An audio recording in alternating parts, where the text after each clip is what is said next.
Well, hello and welcome everyone to the Living Well podcast. Today, I have Dr. Emily Jane Gibson. She is a double board certified family medicine and sports medicine physician with a functional slant to her practice. She has a Freedom cash-based telemedicine and in-person practice in Liberty, Missouri that focuses on preventative health and wellness, and it's called the Happy Camper MD. So welcome. I just love you as a person and I respect you as a professional. And it's just so exciting to see what all you're doing. So I'm excited for our talk today. Likewise, and And I echo everything back. So yes.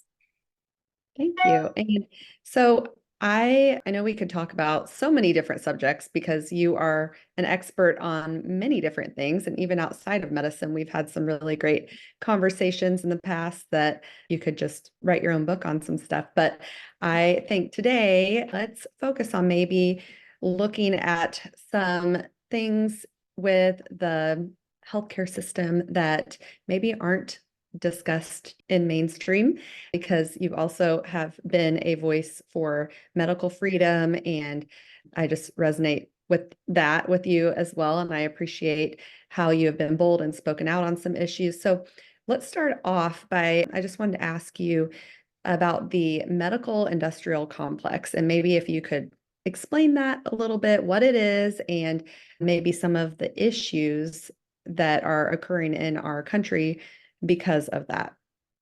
And I think this is something that most people are just blissfully unaware of, including myself, until I was actually an intern in residency and started doing my own billing and things like that. So generally, just kind of a broad overview of the medical industrial complex. It's made up of basically three entities.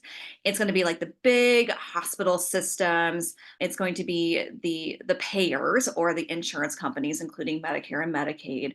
And then it's going to be big pharma. And those three are make up this medical industrial complex, and they all are influencing each other. Less so the hospital systems. They're more, I think, of it just a side effect of that. But the especially the big pharma and the insurance companies are really directing a lot of medical care, more than you would maybe realize as a patient. No, that's really good because if you're not actually in there, even as a doctor or a nurse like I was, I didn't know a lot of these things. It wasn't until I got a health share, became exited out of medical insurance, and our family started investing into our health share ministry, and then we used that to pay our medical bills. But I, even as a nurse, had no idea what the billing and just like you said, those pharmaceutical companies, insurance firms, and hospital systems and how they all are working together. So that it's really good when people like you can see that and can tell other people about it, because a lot of times the doctors don't even know exactly how all that plays together. So how would you say that impacts the patient care? How would you say that Yeah. maybe negatively is influencing patient care? So let's kind of break each one down. I think the easiest one to break down, let's just start with big pharma. So big pharma. So if you think about and thinking about incentives, now I would say I believe in people. I believe that most people are good, and I believe that most people have integrity and are practicing that way. But you can't ignore the fact that we are humans and we are incentivized to do things. And you as a patient and you as the doctor, you want the incentives to be the same. You want both people to want the same goals. And what happens is in this medical industrial complex is that they start getting misaligned. So let's break this down. So big pharma. So big pharma's goal is to sell pharmaceuticals and for you to take them. And the longer you are on the pharmaceuticals, the more pharmaceuticals you are on, the better that they profit. Now, you as a patient, for most people, probably want to be on the least amount of pharmaceuticals for the least amount of time. So that's where the incentives do not align. Now, do I believe that all of big pharma is bad? Of course not. I think that blood pressure medication, antibiotics, these are things that are medically necessary to live a long and happy life. But we have entered into a space, in my opinion, and this is just my opinion, that too much polypharmacy, too much. You get one drug, you get a side effect from that. So then you treat it with another drug, and then you get a side effect from that drug. So then you treat that side effect with this, and it starts stacking on. And again, then now you have this long list of medicines that you're on for your lifetime. Big Pharma's happy because they have a patient for life. You are probably unhappy because you have all these side effects, and it's costing you money. So okay, so that's the big pharma aspect of it. And big pharma is pretty powerful, I would say, and they influence the other spheres of the medical industrial complex. Let's talk about insurance companies. So an insurance company, what is their incentive? So their incentive is to spend as least amount of money on you and have you give them the most amount of money, right? So they profit off of you utilizing less and them just cashing in more. So there's, and I'm not a super big expert on insurance. I've only been practicing medicine since 2017, but just my basic understanding of growing up in the 80s and 90s is that it started with these HMOs and PPOs, and now it's just a very complicated web of what insurance is. Whereas 100 years ago, you just paid your doctor cash, you got the services that you wanted, and you left. And that's how I modeled my practice that we can talk about later, but going back to that kind of older system. So, all right, so the insurance company. So they don't want you to use it. So they're going to incentivize you to do behavior changes so that they are spending less money on you. And so that's going to be doing your physical, getting these, I call them just screening tests, because the earlier they can screen you for chronic disease, then the less costly that's going to be to them, because then you're not going to have these big bad complications of heart attack and stroke and things like that from untreated blood pressure, when it's much cheaper for the insurance company to just have your blood pressure be treated. Now, so as a patient, you want to have the best medical care possible. You want to be optimized medically. You want to be the healthiest, happiest, longest life that you can live. But the insurance company is really interested in that because, again, they're just trying to keep their costs down and get as much payments from you and from your employer as possible. So, what a lot of people don't understand is that when you go to a regular doctor's appointment, you pay your copay. The doctor can bill a level, for the most part, 3, 4, or 5. It's typically in most traditional PPO plans, it's going to be the same co-payment that you're going to pay, but the doctor's reimbursement is going to differ significantly from a level 3, 4, or 5. So you're getting paid a basic amount, a little bit more, and then the most amount with a level 5. Now, there's also some other complications. They can add on different things, and there's ways to manipulate the system, which is what the hospital systems are encouraging people to do. And we'll talk about that next, again, to try to maximize revenue. So you're paying the $20 copay or $50 copay or whatever your insurance is contracted, and I can bill level 3, 4, or 5. So what's the difference between those? So a level 3 is going to be just a very basic visit. It's going to be, I have a cold. I'm going to tell you to go home and use some Tylenol, rest, drink some water, those types of things. So what makes a level 4? So a level 4 is if I'm ordering a couple blood tests, ordering an x-ray, or prescribing you a medication. So financially, the doctor is incentivized to do those things at your visit. Now, sometimes those things are medically necessary. Of course, you need blood work to work up whatever ailment you're coming in, or an x-ray to make sure you didn't fracture something. And do you need a cast? But the thing I really want to focus on is the prescription drug. So if you prescribe a drug, typically that's going to go into that level 4 category. So the physician is incentivized to prescribe you something, which makes big pharma happy, right? Because now they have another person on a drug.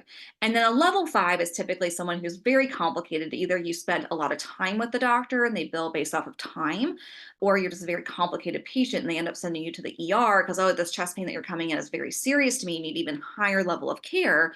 And so that's a level 5. So again, it's the same co-payment to the patient, which is why you're not going to understand that there's different levels that you're being billed. And that's kind of more on the back end. And I did not understand that until I started doing billing. And it really bothered me, even as an intern, newly graduated from medical school. I put it together right away that why am I being incentivized to prescribe a drug? Because I really should be incentivized to Mhm. helping you be healthier without a drug.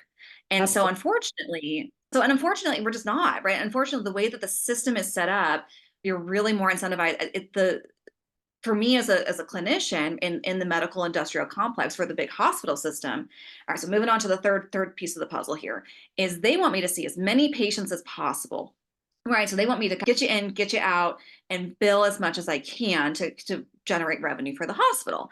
And then typically the physician would get a share of that, either in an RVU bonus or some kind of bonus structure of some kind. Insurance companies also give bonuses as well. As an aside, they'll give you bonuses based off of how many of your patients are getting mammograms, vaccinations, those types of things. So there's lots of ways to generate revenue for both the clinician and then also the hospital system. So time, right? That's really what a clinician's value is, in my opinion, is my time, right? I spent 12 years, college, medical school, residency, fellowship, continuing education to give you the best care possible. And my practice, I tend to be a little bit more of a hippie, a little bit more crunchy granola, more of a minimalist, which is why I'm starting my own practice that's outside of the MIC. So I'm able to do that without any kind of outside pressures where the incentives are not aligned. The hospital system is going to want you to be in and out. So what's the fastest way to get you in and out and maximize the profit time is to prescribe you a drug and get you out the door, rather than spending the 20 minutes explaining to you how, well, with blood pressure, you can go on a low salt diet. We can try to get you exercising more. We can maybe do some other lifestyle interventions, behavior changes that will benefit you in the long run. You're just not incentivized to do so. And so all those pressures for even the most doctor who has the most amount of integrity, you're going to feel that pressure. And so that's just the dangers of the medical industrial complex that I just don't think people really fully understand. That was a great overview because most of us who have been in healthcare, I started out very when I was young in 2002 as a CNA and then working my way up and as an RN in the hospital system, and I've worked in private practice, and you don't see all of that going on, and it's great to shed light on that. So thank you. And do you have any specific examples that you can think of where you have felt that conflict with a certain patient? It sounds like you are aware of it early on, and how do you how do you handle that conflict that you might feel with the incentives that when you were working? I know right now you're also working. Well, like training, absolutely training, where I have no power over my future, right, and have to play the game. There were ways that I could get around it, right? So I could prescribe an over-the-counter medication, right? So if I'm prescribing a Tylenol, that would bump you up to a level 4 and make the higher up happy, and it would make me feel good because I'm still doing what I think is appropriate care for this patient. But there really isn't really a good answer for that.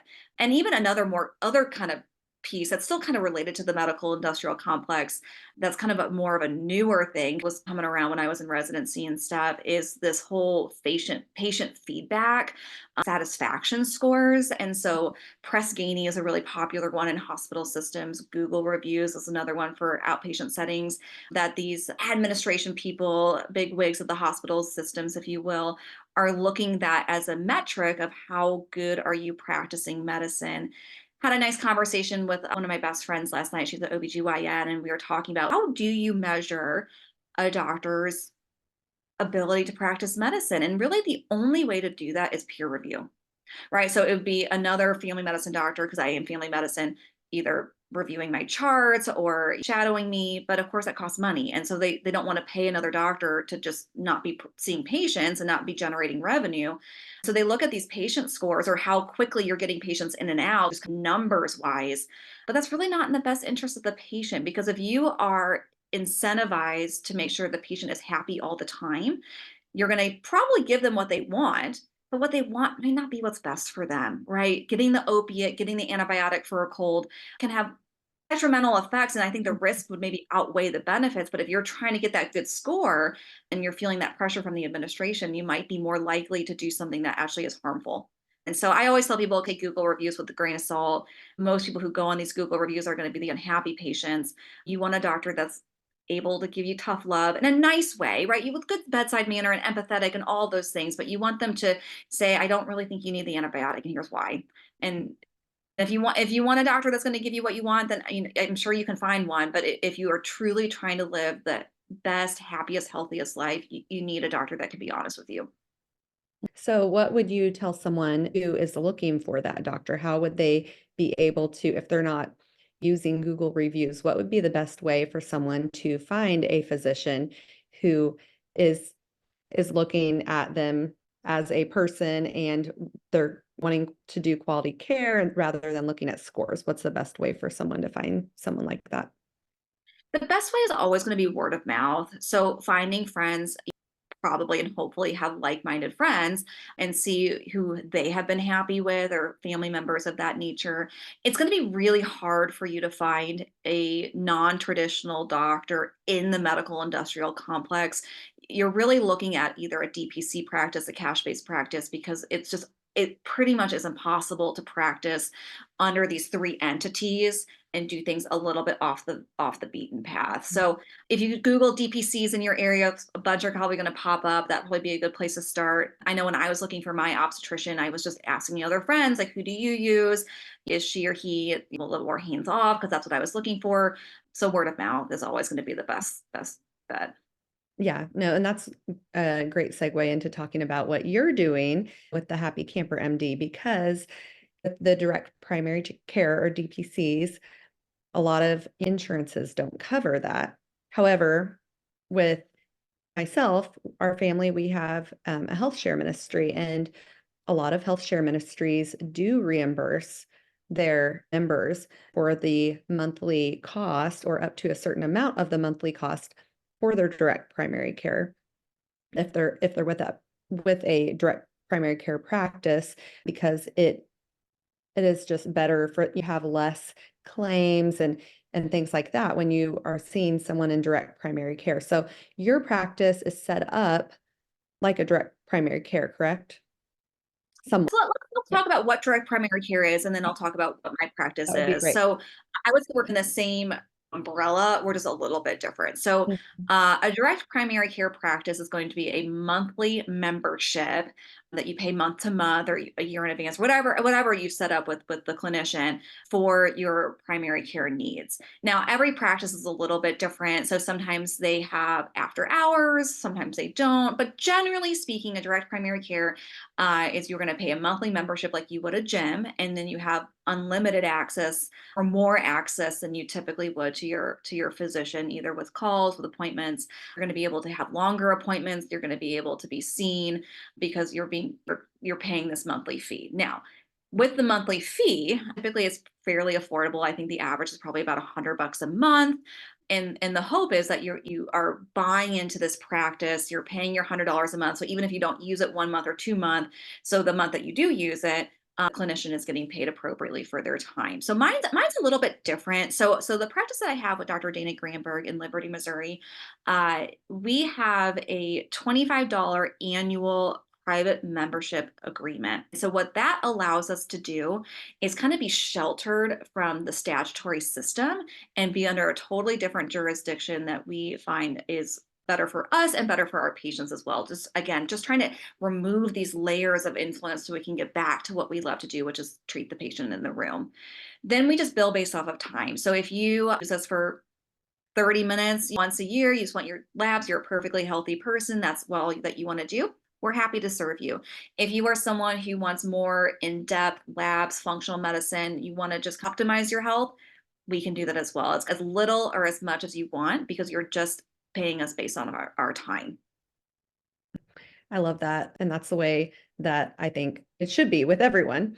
And with searching for direct primary care providers, I think that's a great way for people to tell that that doctor is not practicing based on incentivization because they are outside of that main system and likely they are not influenced as much by big pharma and just It's, big I mean, it's medicine. impossible to take away all influence and be this pure, but I feel very strongly that cash and outside of this medical industrial complex, I think is the future. And I think people should start opening their eyes and being aware that it exists and also start supporting it with your dollars, right? Because that's people like me and Dr. Dana, are really stepping out and trying to do something different. It's scary, right? There's a lot more security in this complex financially and otherwise. And so stepping out. And so as a patient, putting your dollars and your effort behind people who agree with you both politically, freedom wise, spiritually, all of those things. Yes, I think that's very important that we're not just feeding the system because of if we want the system to change, we can do our part too. So as a patient, like you said, putting your dollar where your beliefs, where it aligns, really matters. And I will also with say this too, and is that you might we've gotten to this habit where we think we're not paying for healthcare, where healthcare is free, or you're paying this minimal copay, and you forget that it's being taken out of your check every 2 weeks or however often you're being paid, and your employer's paying a huge chunk of it on their end as well. And so financially, you truly are better off going to health share ministry. I think it's always wise to have some kind of catastrophic plan in the event of some catastrophic injury that might occur to you. But for the day to day stuff, if you just put a little bit more effort, a little bit more money at the beginning, it's going to pay off in the long run. I promise you. You say this a lot in medicine that an ounce of prevention is worth a pound of cure. And so if you're willing to pay the hundreds of dollars cash up front and really focus on your health and do all those kind of lifestyle changes, you're going to be saving thousands of dollars in the future. And that's really what you need to be thinking about. Absolutely. Yes, I totally agree with you. And I do want to mention as far as a health share, because I think that's the way to go with trying to get out of the system. We have saved, my family has saved thousands of dollars over the years being in a health share ministry.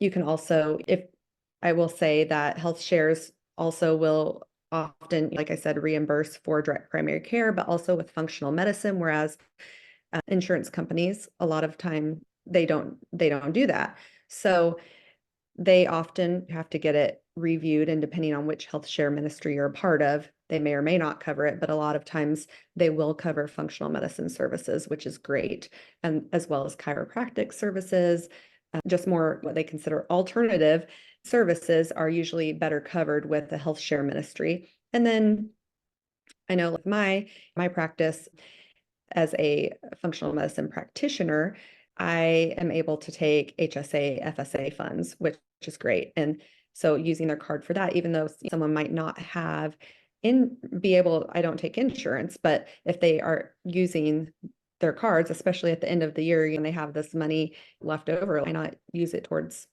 a functional medicine service that maybe they weren't wanting to put out money for before. But I think that's great, just that there are more MDs and DOs, because I'm limited on what I can do, even as functional medicine practitioner. Now my background's nursing, so I am still limited by what I can do. But you bringing your MD with that and applying functional medicine principles, you have a lot more that you are able to do and you can prescribe. And so I think that working with others and networking is so important, and having patients who are telling other people in the age of social media, it's great that we are able to get the word out about practices like yours and just able to highlight the things that you're doing, because so many people don't know there's another way. Like working in conventional medicine, I always thought that my way of thinking in nursing school and then just working in the hospital systems, that alternative medicine was kind of just that extra thing you do, or it's maybe frowned upon even. Whereas it's like this whole new world has opened up to me now. I've had this paradigm shift, and instead of really our conventional medical model is in America is a sick care system. I know that term is thrown around a lot, whereas it's great for, I think, for surgeries and emergency care, but as far as preventative medicine, it's really lacking, or dealing with chronic diseases. And so I love that you are using everything that you learned in conventional medicine, but yet you've also got that additional training to look at root causes and not just apply band-aid approaches that you're aware isn't fixing the problem. So I Yeah, am I so mean, grateful. I want to Yeah. comment on that a little bit because I think it's a huge confusion to patients when they say, "Oh, I have a PCP," or like, I'm going to get my preventative care visit." It really isn't preventative care. If you really boil it down to its roots, it's screen and treat. It's a screening visit, and then if you screen positive, we're going to treat you. So you're going to come back every year, and we're going to screen you until you are positive for something, and then we treat you. I want to focus on preventing that from even happening, right? And so if I'm screening you and I say like, you're a little bit at risk, or maybe you're not, maybe you actually everything is perfectly fine. I still want to encourage and do a deep dive into preventing you from even getting there based off of functional medicine labs. You're talking about family history, ethnicities, those types of things that just predispose you to diseases that we 100% can avoid happening and prevent happening with behavior changes oftentimes, or supplements and foods Mhm. and those types of things. Right. Educating is so important. I think that so many people function out of fear and also out of laziness, or they just don't understand it. My healthcare, I'm just gonna say that it's my doctor that's going to determine it and not think for themselves and what's best for themselves. So that's great that you do such a great job educating your patients, and you are wanting to flip the sick care system upside down and fix it. So I think there's still hope out there because more people like you are starting their own practices and more people are aware of it. And if you search online, you're going to, if someone doesn't know where to start, I guess that's where maybe they're hearing this for the first time and they're like, oh my goodness, I didn't even know that there was such thing as a direct primary care, because a lot of people really don't. Thankfully, the internet, they can search direct primary care, but also there's Facebook groups, there's Telegram groups. If you look for, just use a keyword, search freedom healthcare, or in Telegram or Facebook, or you'll have different things pop up in different groups. And then within those groups, you can also ask around with the people that are in there. Who are some what are some recommendations? And the great thing is a lot of providers like yourself, they can do telemedicine. So even if they're not close by, I know your practice is in Missouri. Mhm. And so you can see clients from Missouri or Kansas, As correct? long as they are in Missouri at the time that we are talking. It doesn't matter what your driver's license says, Mhm. but as your how the law stands that we are still under is the patient has to physically be in Missouri, either at our office or over the phone while we are providing care. Mhm. So, well, it's great because we can do a lot over the phone, even if they're not able to come directly to you. So I don't know if there's anything else that you're Yeah, I wanting mean, I to. think the only thing that I will wrap up with is that there is another way. And if you are someone who is very health oriented and very wellness oriented, I would just really encourage you to take a step out of the medical industrial complex and just invest the money now in your health. And I think you're going to see a great returns. And I know the economy is all up in arms, and I every time I go to the grocery store, I just choke because it's just more and more money every time I go. And I'm just like, I remember when eggs were 75 cents and all this stuff. And I just see the prices going up. So I understand the crunch that people are feeling. But if you focus on the basics and find a good freedom minded doctor, it's going to pay back in dividends. So just bite the bullet, look at your budget, see what you're able to do, and stop paying for the even the part that you're paying with your employer. Just exit out. Be brave, be bold. We'd love to have you. We are still accepting new patients, and it is my goal and my privilege to see everyone become happier and healthier people. Oh, that's great. Thank you so much, Janie. And I also want to point out to everyone that you are a fitness instructor as well. So you're practicing what you preach. And Absolutely. I teach that's spin great. classes in the morning. I never thought after residency, I was like, I'm never waking up early again. These early mornings are not for me. I'm not a morning person and never again. And here now I am teaching 5:30 a.m. spin classes because that's how I built the habit and that's what starts my day. And so I'm a very big, I practice what I preach kind of person. So come to my spin classes anytime. Jump on the Yeah, bike with me. that's awesome. And you're teaching, I don't know if you want to say it over here, but if you want to. So I teach at the Chiefs Fit gym, both on the Plaza and Overland Park. And so they always have a free trial that you can sign up for. And some of the classes, they have great recovery. I'm very happy working there, and I'm very happy to be a gym member there. Yeah, we'd love to have you. Yeah, if someone has not yet, because I know it's hard to get motivated to get going, and it seems like, oh, I'll never be able to do that. Just like you were saying, I don't want to do early mornings. Do you feel like it's better now that you're in this habit? You naturally are more of a morning person now? I'm still mornings, if I'm being honest, that my alarm clock goes off and I'm like, oh, I really just don't have it in me. But I have to go because I'm the instructor. I'm not like someone that I could just like, no one will, you won't really notice that I'm not there. They will definitely notice if I'm not there because I'm the instructor. But, a lot of it comes to health is just good habits. And that's both with financial health, spiritual health, physical health habits.